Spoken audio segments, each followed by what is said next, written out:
এখন আমরা চলে যাচ্ছি মোহাম্মদপুরে, সেখানে আছেন আমাদের সিনিয়র করেসপন্ডেন্ট মহিদুল ইসলাম।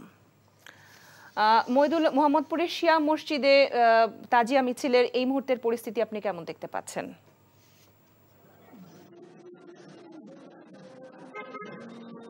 হ্যাঁ লোপা, সকাল ৯টার দিকে এই মোহাম্মদপুর শিয়া মসজিদ থেকে যে তাজিয়া মিছিলটি বের হয়েছে সেটি এখন রাজধানীর আসাদ গেটে অবস্থান করছে। আমরা সেখানে আছি।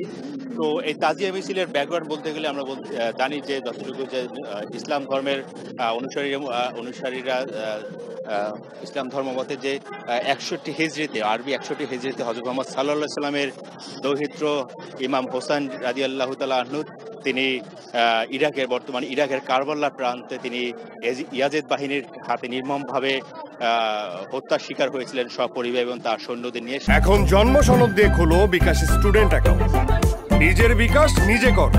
সেই দিনটি স্মরণীয় মূলত এই যে শিয়া সম্প্রদায়ের যে অনুসারীরা, মুসলমানদের শিয়া সম্প্রদায়ের অনুসারীরা তারা এই তাজিয়া মিছিলটা বের করে থাকে।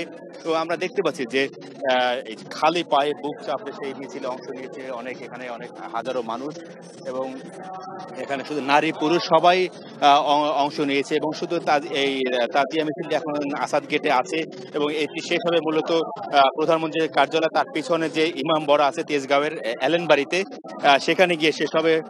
এবং আমরা দেখেছি যে এই মিছিলে যাতে কোনো অপ্রীতিকর ঘটনা না ঘটে এবং সুশৃঙ্খলভাবে মিছিলগুলো করতে পারেন শিয়া সম্প্রদায়ের মানুষ, সেই জন্য আইন শৃঙ্খলা রক্ষাকারী বাহিনীর সদস্যরা নিরাপত্তায় নিয়োজিত আছেন এবং তারা সার্বিকভাবে নিরাপত্তা নিশ্চিত করেছেন। এবং শুধুমাত্র এই যে ১০ই মহরম, যে শুধুমাত্র যে ইমাম হোসেনের মৃত্যু বা এই যে কারবালার প্রান্তের ঘটনা ঘটে সেটির কারণেই এই ১০ই মহরম নয়, এবং এছাড়াও আরো অনেক কারণেই এই ১০ই মহরমকে গুরুত্ব সহকারে মুসলিম ধর্মের অনুসারীরা পালন করে। তো তাজিয়া মিছিল এই মুহূর্তে আসাদ গেটে আছে, এটি এখন এলেন বাড়ির দিকে উদ্দেশ্যে পদযাত্রা অব্যাহত আছে। লোপা, মোহাম্মদপুর থেকে জানছিলাম তাজিয়া মিছিলের খবর। মাসুদ চেয়ারম্যান সাথে কি জানোস না, এমন মায়ের মারুম কুত্তার মতো খালি সাইড পারবি। তুই যদি আমার বউ আস, তুই হবি রাজরানী আর আমার বউ টুনি বিবি তোর বান্দি। আমার সংসারটা কেন ভাঙতে সময় না? নিজের জামাই আটকা রাখতে পারেন না? কেমন বউ আপনি? কেলেঙ্কারির আর কি বাকি আছে? বদনাম তো শৈলেই লাগছে।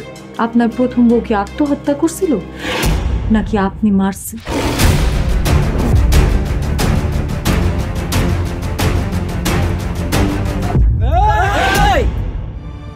ময়না তো পালাইতে চায় না। ওরে পালাইতে হইবই। ময়না রে, তুই আমারে মাফ করে দিস। আমারে খাওয়ানোর মধ্যে বিষ মাখায় মেরা ফলাইতে চাচ্ছে।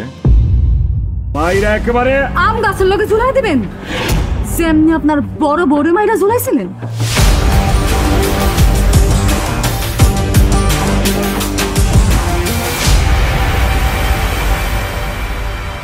এখন জন্ম সনদ দিয়ে খোলো বিকাশ স্টুডেন্ট অ্যাকাউন্ট, নিজের বিকাশ নিজে কর।